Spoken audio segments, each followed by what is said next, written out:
Picture the most beautiful coastline in America. White sand so pure it squeaks under your feet. Water so clear and warm you can see the bottom from 50 feet up. Sunsets that look like someone spilled orange paint across the entire Gulf. Now picture that coastline almost completely empty. Not empty like a quiet beach on a Tuesday morning. Empty like a place that society quietly decided wasn't worth living in. This is the Gulf Coast of Mississippi, Alabama, and the forgotten edge of Florida. And the reason almost nobody permanently lives here isn't what you think. Welcome back, everyone. We're exploring one of the most remote stretches of the coast today, and as you can hear, it's pretty windy out here. Because here's the thing. This same stretch of coastline sits at the exact same latitude as Miami. It has the same warm Gulf water, the same white sand beaches, the same subtropical climate. Miami has nearly 3 million people crammed into its metro area. The entire Mississippi Gulf Coast, less than 300,000, spread across 100 miles of prime waterfront. So why? Why does one of the most geographically stunning coastlines in the entire country sit so quiet? The answer involves a geography so dangerous that even the land itself keeps trying to warn you. I'm F, and this is the geographic story behind America's most beautiful and most abandoned coastline. The wind here on the Gulf Coast is relentless, shaping these dunes day after day. It's a powerful reminder of nature's force. To understand why this coast is so empty, you first need to understand what makes it so uniquely dangerous.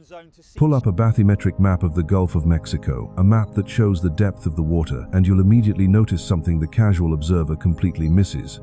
The Gulf of Mexico is not a deep ocean basin. It's more like an enormous bathtub. Along the northern Gulf Coast, the Mississippi, Alabama, and Florida Panhandle shoreline, the continental shelf stretches outward for miles before the water gets meaningfully deep. And that shallow shelf is one of the most dangerous geographic features in North America. You see, when a hurricane churns across the open ocean, it's constantly pushing water forward beneath it. In deep water, that pushed water has somewhere to go down. But when a storm hits a shallow continental shelf, that water has nowhere to go but up. This is called storm surge. And on the northern Gulf Coast, with its massive shallow shelf, storm surge doesn't arrive like a crashing wave. It arrives like the ocean itself has decided to move inland. Not a wave, a wall. During Hurricane Katrina in 2005, the storm surge along the Mississippi coast reached 28 feet.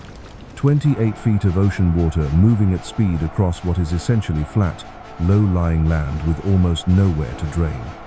To picture that stand in a standard room, the ceiling above your head is 8 or 9 feet.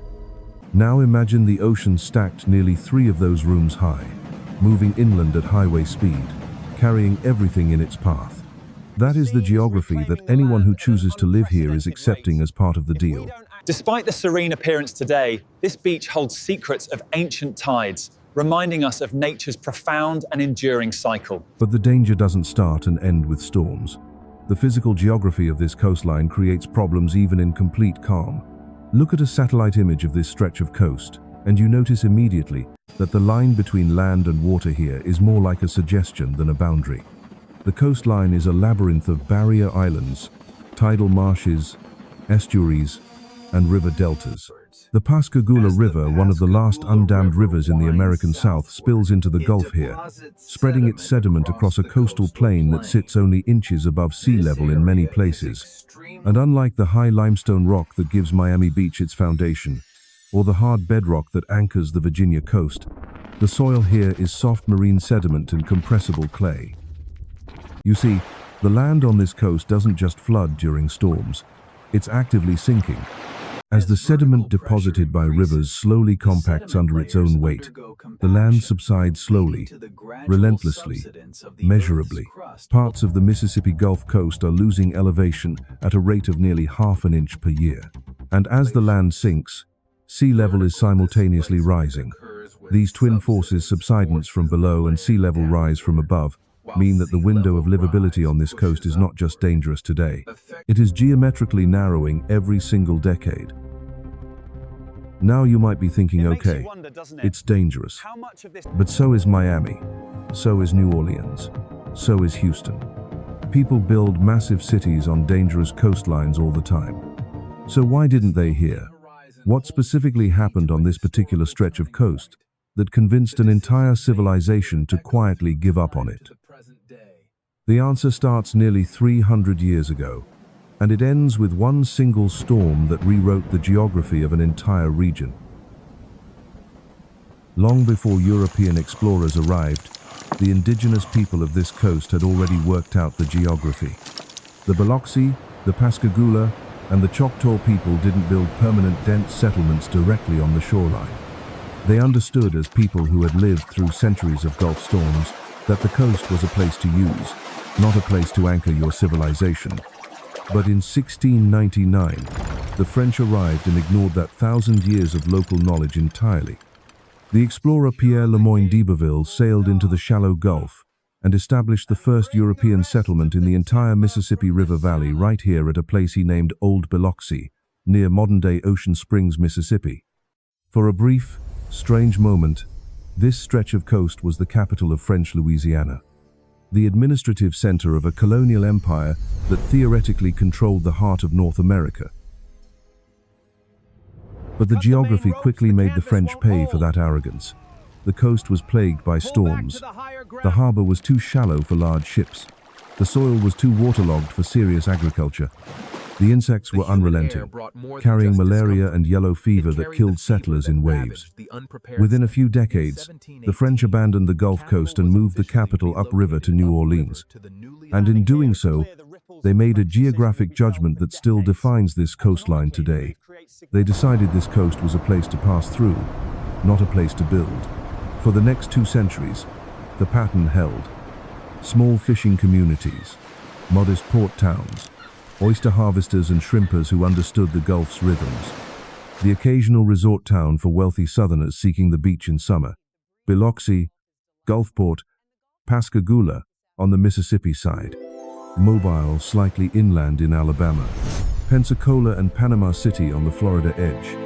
These were the cities, and none of them ever grew into anything approaching a major metropolis.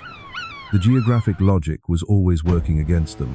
No deep water port capable of handling modern container ships. No major river system to funnel agricultural wealth. No bedrock for serious industrial infrastructure. And always the storms. But while the coast was always sparsely populated, it still had communities, real ones. Bay St, Louis, Mississippi, Pass Christian, Long Beach, Waveland. These were places with history, with character, with generations of families who had learned to live alongside the Gulf's danger. And then came August 29th, 2005. Hurricane Katrina made landfall near the Louisiana-Mississippi border as a Category 4 storm. Most people remember Katrina as the disaster that flooded New Orleans. But the geographic reality is that the Mississippi Gulf Coast took the direct hit. The cities of Waveland and Bay St. Louis sat almost precisely at the point of maximum storm surge impact. 28 feet of water, moving inland for miles, not slowly, not gradually. In the time it takes to make a cup of coffee, entire neighborhoods that had stood for 100 years simply ceased to exist. In Waveland, Mississippi, a town of just 7,000 people, 95% of all structures were completely destroyed. Not damaged, destroyed. The footprint of a house that had stood for 80 years reduced to a concrete slab with nothing on it. 238 people died on the Mississippi coast alone. But here's the geographic consequence that outlasted the storm itself. After the water receded and people surveyed what remained, a quiet but profound decision began to happen, not in any government meeting room, not on any official document. It happened in living rooms in Memphis and Atlanta and Houston, where Mississippi Gulf Coast survivors were staying with relatives. People decided not to go back. But even for those who wanted to return and rebuild, the geography had one final weapon. After Katrina, the major American insurance companies did a very simple geographic calculation. They looked at the storm surge maps. They looked at the subsidence data. They looked at the sea level rise projections. And one by one, they quietly stopped offering homeowners insurance along the Mississippi and Alabama Gulf Coast. State Farm, Allstate, Nationwide. All either pulled out entirely or repriced their policies to levels that made homeownership economically irrational.